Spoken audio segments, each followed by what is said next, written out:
about your typical client, if there is such thing as a typical Mhm. client, who is that person when they come to you and what are they looking for? It's a complicated question, simple answer, complicated question. I'm not sure which way this is going to go. My clients are really all over the board. I love helping young families just starting out because it's just so much fun to watch them grow over time. One of the reasons I started my Pathways to Financial Independence for Women program is that I found that there was a gap in what's really needed out there. And that gap is, and you find that gap when you're talking with women as well and with their health. That gap is either a source of information or a comfortable way to have those types of conversations. So when you ask me who my clients are, I'm going to tell you I will work with so many different types of people, but my passion really is to elevate the professional woman to understand where they currently are and help create that program that's going to serve them the most, but to start with the education piece. When that woman comes to you, what is Mhm. she thinking? What is she feeling? What is she experiencing? It's really interesting. Sometimes I wish I was a psychology major, and then sometimes I think, well, I think I went to the school of hard knocks We all for went there. psychology. And if you think of yourself as a professional woman, when you have something that's really important to you, but you feel inadequate's the wrong word, but you don't feel really up to speed, and it's hard to find that person that or that source of information. Everybody goes to YouTube or the internet for things, or AI or ChatGPT or whatever that happens to be, but it's not personalized. That's very true. When I started, kind of struggling with my health issues, like I went to Dr. Google and there's Mhm. a lot of information out there. Yeah, and you're Um, probably going to die in 3 days, exactly. according to Well, I Dr. mean, Google. the information literally went to, oh, this is fine. This is just a phase two. You have a tumor, you're dying. And it's like, Yeah.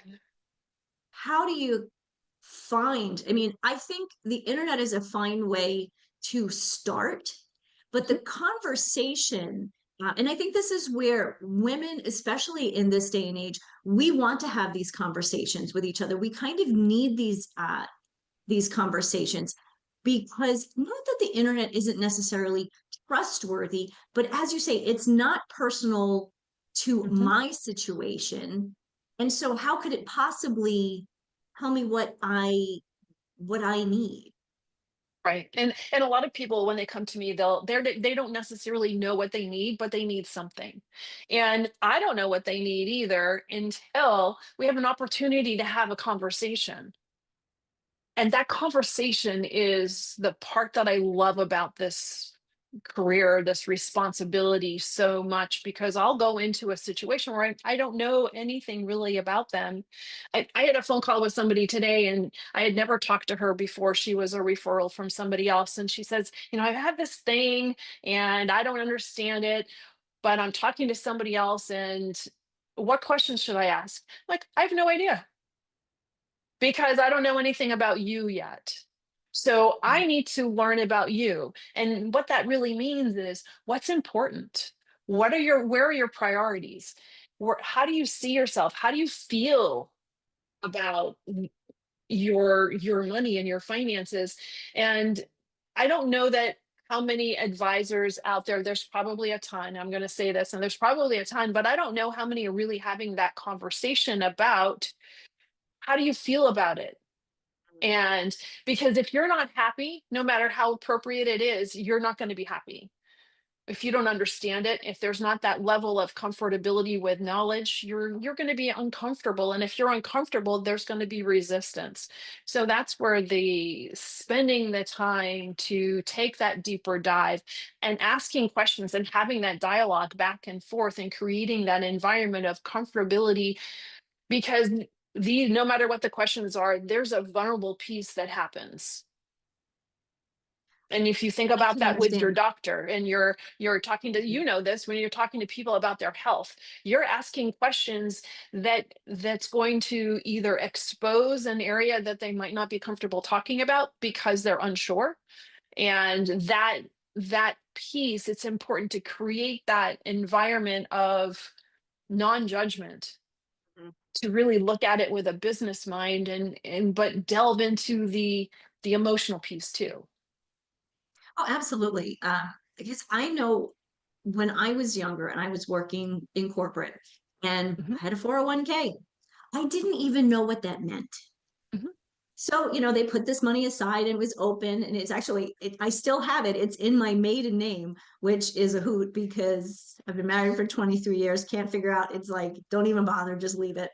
Um, but there was never a conversation. Um, yeah, it sounded like a good idea, put money aside for the future, for mhm, retirement. But when I was 25 or 26, um, what did that even mean? mhm. So I never And why understood. should you? Right, right. Because if you But don't understand the why behind it, what's in it for you, what good will it do for you, there has to be some level of commitment to that. And in order to have a level of commitment with your finances, you have to understand where you are and what does that really mean. It's just like there's so many correlations between finances and exercise and eating Mhm, well, because there's only one way to stick to an exercise plan, is to know why you're doing this. exactly. And the only way to know that you're supposed to eat whole foods and have a good nutrition plan is to understand where that's going to take you, and then Mhm. having your actions and your thought processes with the end in mind is really important. It's funny that you just said that, because how many of us at some stage in life read Stephen Covey's Seven Habits, and it's of course one of them Mhm, is begin with the end in mind. Um, I didn't read that book until I was in my mid 30s, and somebody handed it to me. I think it was in a networking group. Um, so these conversations that we never had when we were younger, mhm, now we're in this. Most of my listeners are in this midlife phase, mhm, and we still don't really understand, not necessarily the why. We know in a way that, where we need a plan, we need money, to save money for retirement. We understand that a little bit more because we're mhm, starting to know people who've retired, who talk about it a lot more. People don't actually talk about it, retirement and finances, until they're much older. And so in this midlife phase, this is a good opportunity for us to learn something new, to mhm, be empowered. mhm, And so I think that's what the education piece in with what you do.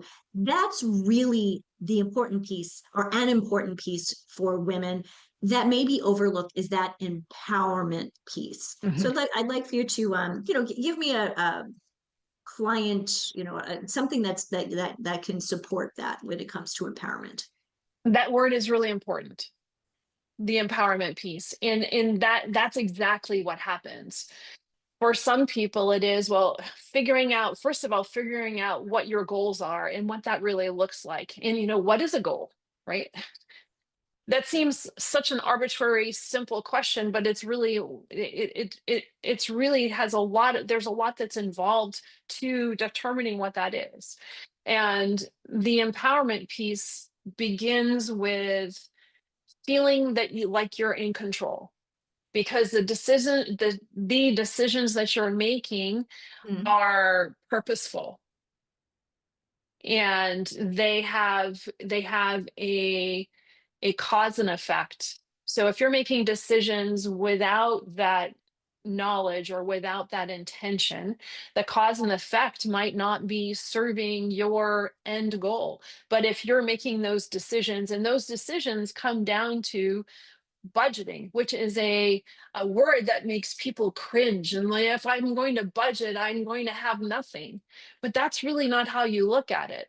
It's exactly how you look at, I need to go on a diet. Well, if I'm going on a diet, that means that I'm not going to eat anything and I'm going to starve, and I'll be without anything. But what if you actually were, instead of going on a diet, you were revamping how you eat, so that you can work in as much food as possible to serve your body and what your body needs based upon your age, your exercise level, all of those things and your goal. Do you want to lose 10 pounds? Do you want to build 10 pounds of muscle? Well, all of that is going to be determined. Your food and your diet is going to, that's all going to determine, it's going to all work together. So then you make a better decision of that cupcake that in your head you really, really wanted, but it doesn't fit your situation. So maybe you have a quarter of a cupcake and you feel fine. Did you just listen to my Instagram live that I just did about a piece of Now I chocolate did versus it. a cupcake? Oh, that's really She's in my funny. head. That's because we spend too much time together. We spent so much time together. So, It's a good but thing. the same thing happens with our money and our Mhm. finances. Because it could be, are you shopping because it want, that retail therapy piece and it wants to make it you feel better, and but there's no control around it. Not saying you can't shop at all, but how does that fit into your budget today and what you might need in the next 6 months or the next 5 years? And I call it spending with integrity. I like that. Spending with Hmm. integrity. Yeah, it is. I'm going to make a a money decision today because it's in my plan. It doesn't mean that I'm going to live in a land of um of lack. I can live in the land of abundance because the decisions that I'm making is working towards that goal. Mhm. And you're really, what you're doing is you're telling your money where to go in a good way, not a bad way. In a good A lot way. of people tell Well, their money where to I go think and it's that's not really positive. important. I like the concept of the spending with integrity, Mhm, because how many people do we know, a lot, who will go online and there's deals of the day, deals and steals, and I'm guilty of it. Actually, I usually finish I get my Christmas shopping done from deals and steals, but I'm actually buying things, I'm thinking about it when I'm purchasing, as mhm, opposed to some days when I go on online and, oh, so and so has a book. Oh, I should go buy their book. Oh, well, this book, oh, this is recommended for me. Oh, that sounds good. I'll get that too. Or as a coach, how many times on social media I get, oh, here's my free book, or here's my book, it's only $7, or here's my program, it's 29.99. And we think, oh, 29.99 is not a big deal. $9 is not a big deal. $7, whatever I said. But before you know it, those mhm. little You're two or purchases, $300 in twice a month. absolutely. Now you're $600 in. And could that have been redirected to a better piece, Mhm. like an emergency fund? Exactly. So so you know what, my Instagram live before, I'm going to a party later. It's a retirement party. And so after lunch, I kind of had this hankering for a piece of chocolate. And I know this one piece of chocolate that I want is 150 calories. Mhm. But I also know that there's going to be Bunny's coconut cake at this party. And it's one of the things that I just love here in town. So, do I have, this is the budget thing. Do I do the Mhm, 150 calories, or do I kind of save it for the cupcake or a piece of cake? And it could just be a tiny piece of cake, mhm, that 3-bite rule. Um, so it's budgeting so budgeting, we understand budgeting, mhm, but this is something we don't often want to do, though. We don't want to mhm. budget like I know so many people that would have the piece of chocolate and the piece of cake, right? Forget the budget, that goes out the window when there's something that Right. we think we need. Mhm. And it's identifying the need and Right. what purpose does the need serve. And the way that you figure that out is that you have an understanding of what your month looks like and what are you working towards. Because if Mhm. the thing that you're working towards is really important, that importance of that thing is going to help drive your actions today. So here's a funny story. I had it was a bunch of years ago. I have a client he's a teacher and his wife is a speech therapist, and they were pre-planning before kids, and they were super focused and trying to get out of debt. And getting in and out of debt is just like gaining weight and losing weight. It I comes can see on that. really fast and it goes off really slowly. Really slow. Right? So they had our actions are so dictated by the 6 inches between our ears Mm. and Mhm. and what we're thinking. So what they did, and I talk about this scenario to so many people because it creates a picture, because actually they created a picture, but it's kind of funny I said that.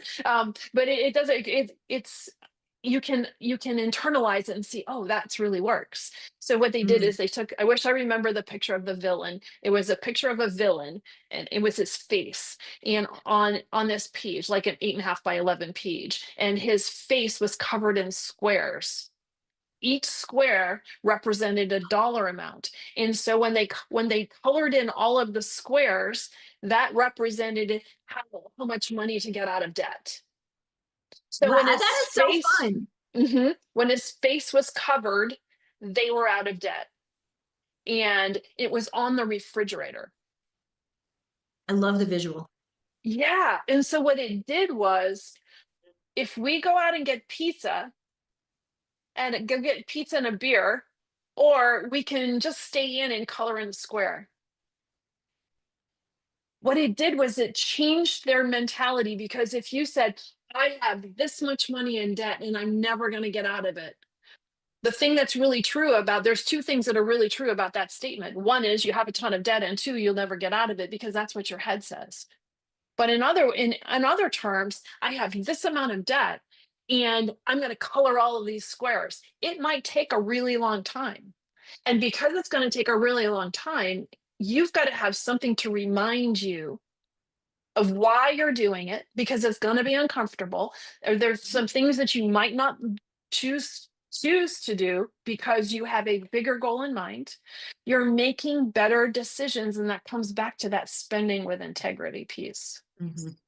And you can take that scenario. It doesn't always have to be about debt. It can be about saving money. It could be about, in 3 years, you want to take this huge cruise to Europe. So Mhm. you put a picture of a boat on the refrigerator and color in the squares. Here's the amount of money that you need to save in order to get there. Whatever it takes to reframe your your thoughts, so that your thoughts are working with you and not Mhm. against you towards your goal.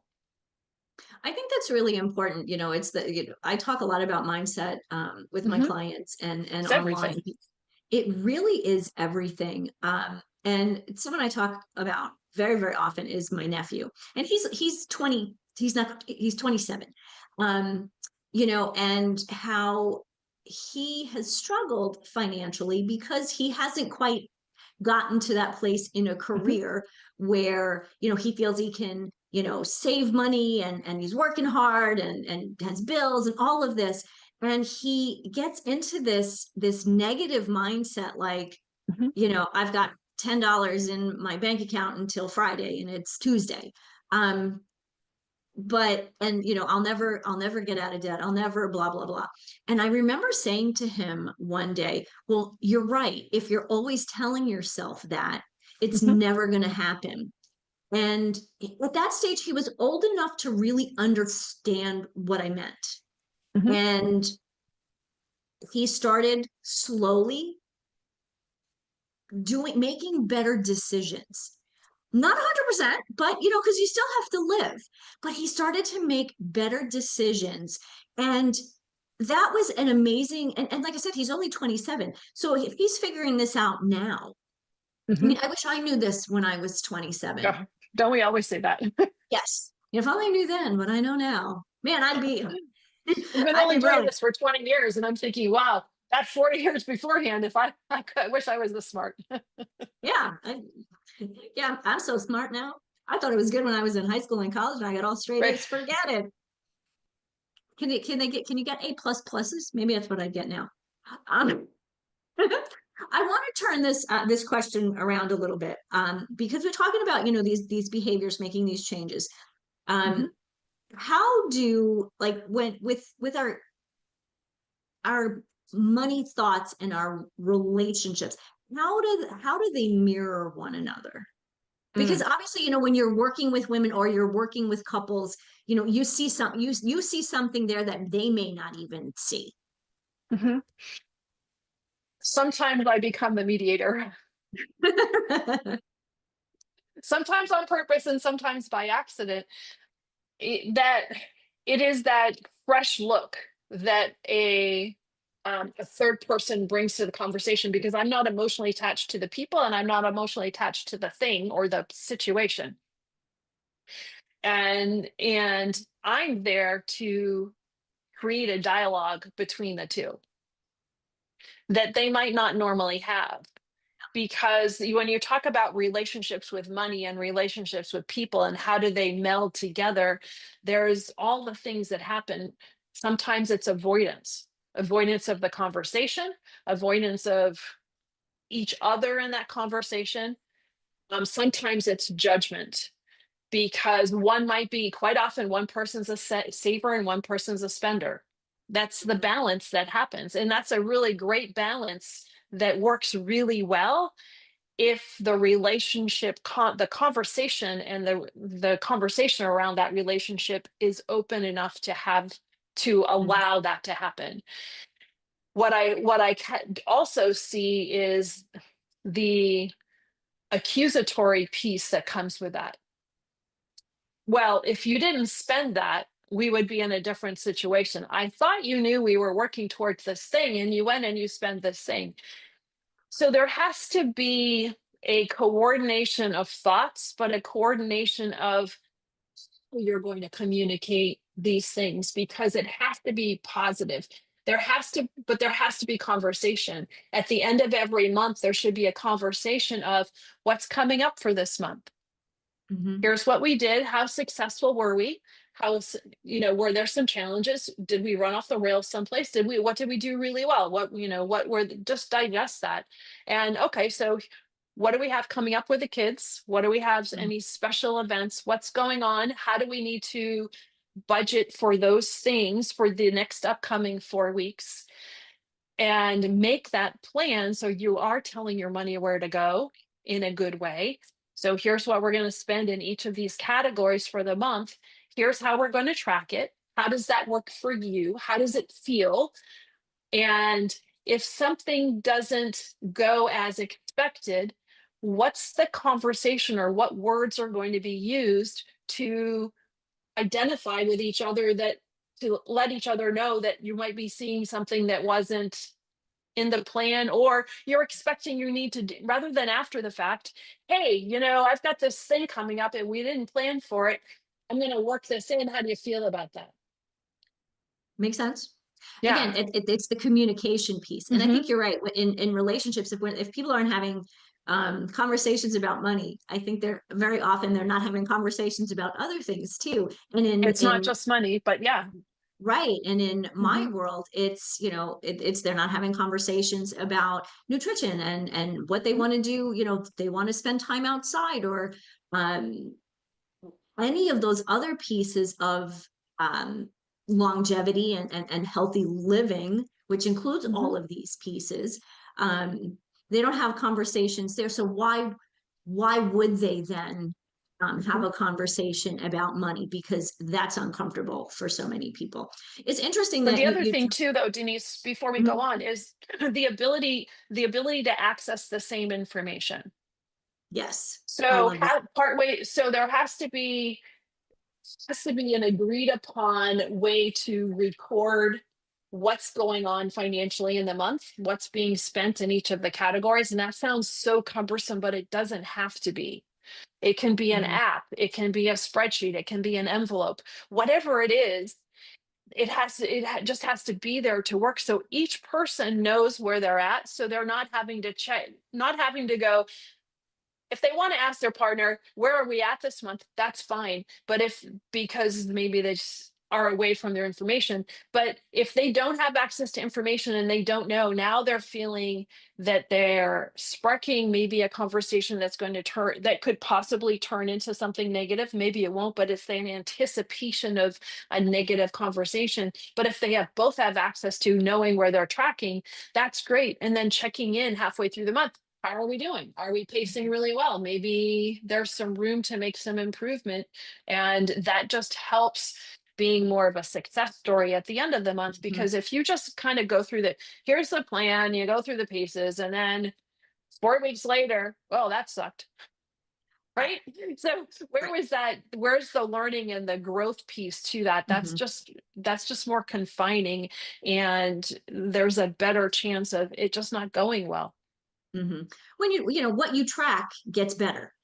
Hmm. Whether it's your finances, your weight loss, weight gain, Hmm. um, muscle gain, whatever it may be, speed, on a a 5K, for the first time ever, I broke less than a 30 minute 5K. I've come so close most times. Um, but, I But started to, also, yeah. So in that example, that's a great example because you were you could have felt slower during that race, but if you didn't understand what your times were before, you didn't know what your time was now, you wouldn't be able to put it into the correct perspective because every race is different.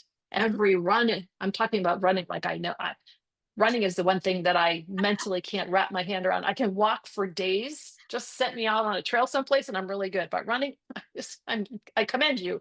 However, if you don't know what you've done in the past, you're Mhm. not going to be able to put what you're doing into perspective.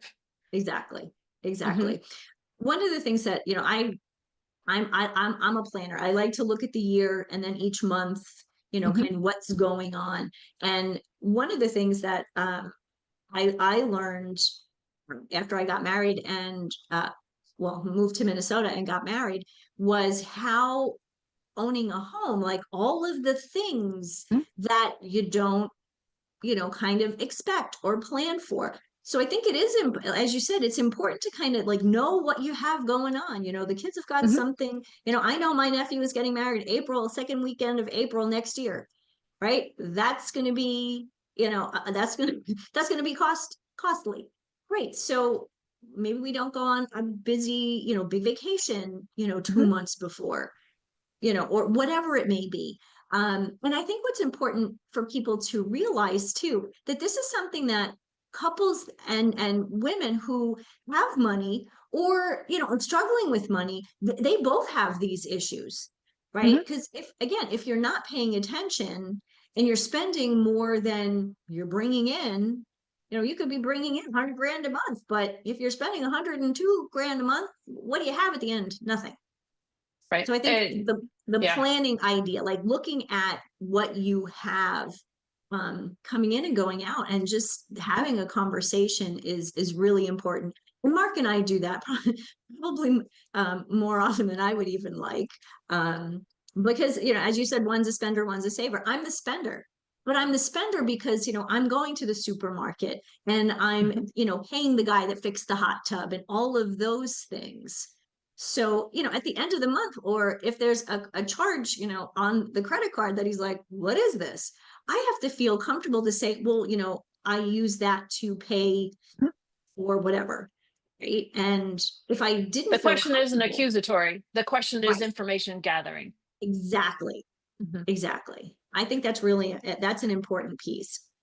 And what's So, interesting too, Denise, to your point, what you just said is I have very similar conversations with people, not, and it's not dependent upon their income level because I've had the same conversation with somebody that might be more affluent than somebody that maybe makes a little bit less. Or what's really interesting is I've had a more pointed budgeting conversation with somebody with higher income than somebody that had maybe making less, but they're really have a handle on, they have their emergency funds in place and they're putting money away for retirement and they're doing all these things because they've actually implemented a plan that works and it's just a well-oiled machine.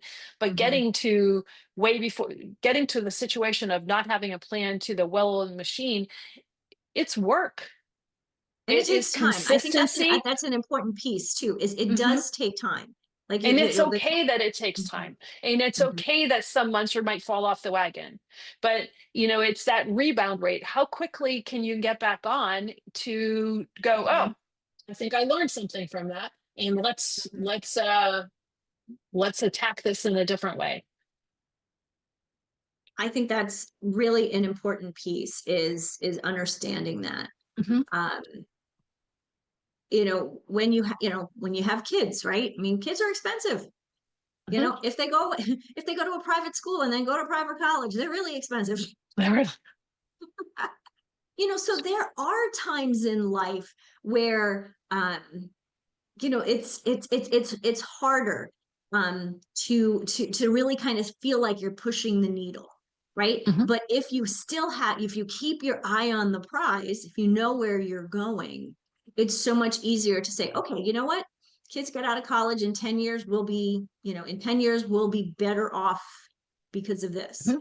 because we know where we're going, as opposed to so many couples. And I mean, I have two friends who are both single, and when they were paying off their kids' college, they were paying off their own college.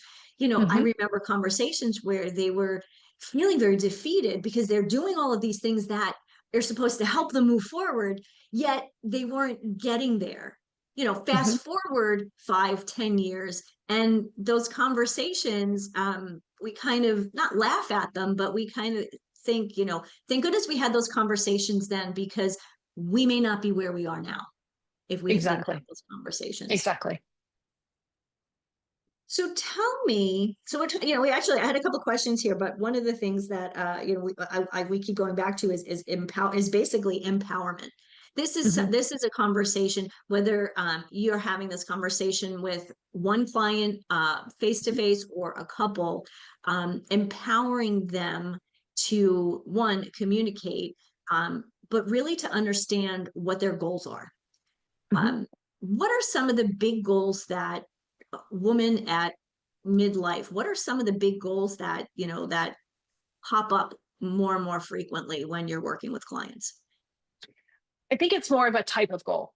So if you Okay. separate goals into three categories, right? There's Hmm. a short-term goal. What are you going to need in the next couple of years? And a Hmm. midterm goal, 3 to 5, 3 to 6 years, and then a long-term goal, 6, 7, and on from And there beyond. and beyond. Right?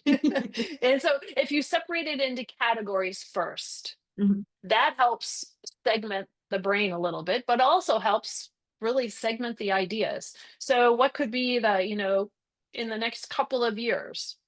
For some people, it could be a vacation. For some people, it could be saving for a used car. It could be anything that you're going to need in the next couple of years. The Sure. midterm goal could be a car, could be a vacation, it could be a down payment for a house.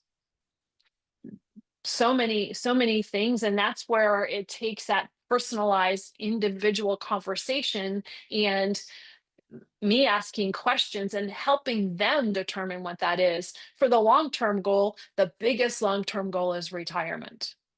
Hmm. That's the big one. And Yeah. that's the one that stares everybody in the face. And that's the one where I say how you spend your money today is going to directly impact how you can and you're able to spend your money later. Because saving for retirement is our responsibility. It's my responsibility for me. Hmm. It's your responsibility and Mark's Yep. responsibility for your situation. Hmm. And that is daunting Hmm. It can be, or absolutely. empowering or Yes. empowering.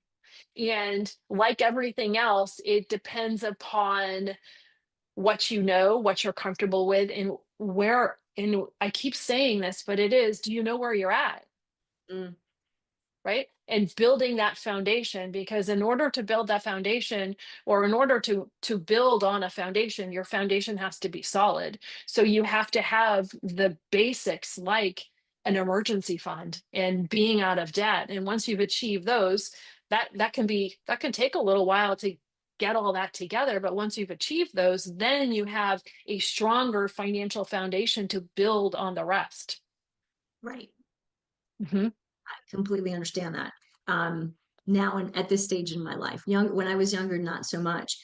Mhm. Jeanne, how did it happen that you understood, or understand, more than many people who I've talked to in the financial world, that having these face to face with customers is absolutely essential to their success?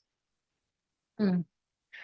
It's a great question. Part of it is I think for me, once this was a later in career.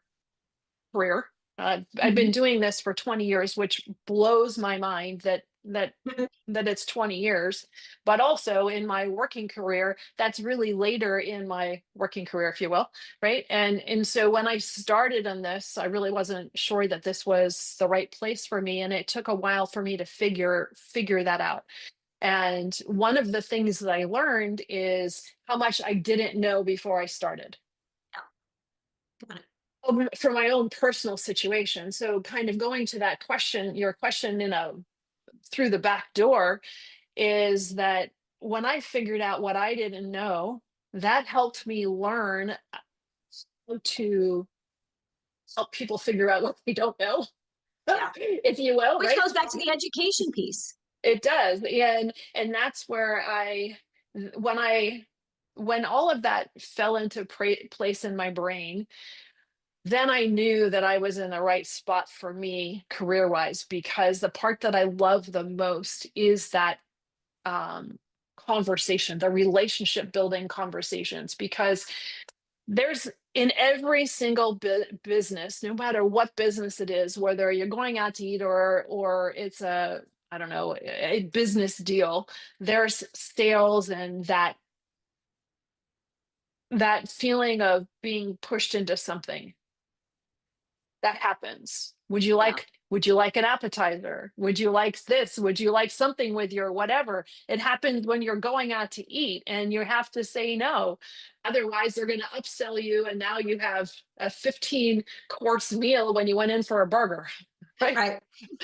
Slight exaggeration, but you know what I'm talking about. I And do. and I so really do. and so what when I came into this business, I really didn't want to be, there's selling and telling and teaching and implementing Oh, selling and telling versus versus teaching and implementing. teaching and implementing. Oh, that's really a powerful phrase. I love Yeah, that. and the teaching and implementing takes longer. Yeah. But again, it's really important because there has to be a relationship that's built between you and the person that you're asking for to better yourselves with, right? And Mhm. you get that when you're talking to people about food. Your whole conversation is not about food, right? My whole conversation is with people is not about money. I want to know what kind of dog they have. Mostly because I could cuddle the dog. But it's important, but I want to know, how old are their kids? What's important? What do you do when you're not working? What really excites you? Yeah. Because they need to figure out what's exciting them in order Mhm. to, if you're going to work through something that's challenging and difficult doesn't mean bad, it just means that it's hard, right? Yeah. um and doing hard things can and accomplishing hard things can bring such joy and motivation. And that's Yes. where I want to turn this financial conversation into joy and motivation and achievement.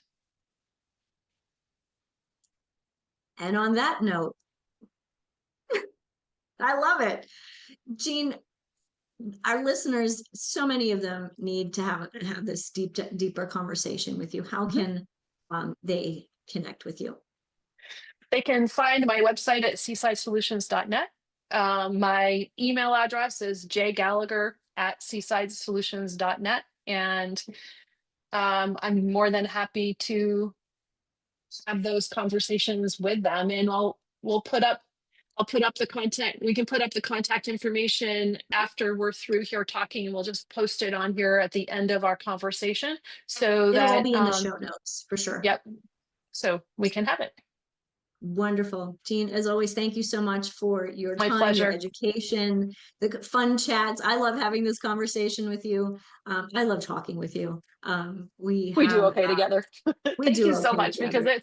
it's fun to have. It's so important what we're talking about, but it's also fun to put excitement and joy into these things. Absolutely. I appreciate it. For those of you who are listening, thank you so much for being here. Please contact Jeanne when you get a minute, because truly, when we talk about health and wellness, we're talking physical, mental, emotional, and Mhm. financial wellness. And this is something, if you're looking to live a healthy, happy life for a very long time, you do need to find a way to finance it appropriately. So, with that, everyone, I leave you with this: healthy living, happy life. I'll see you next week.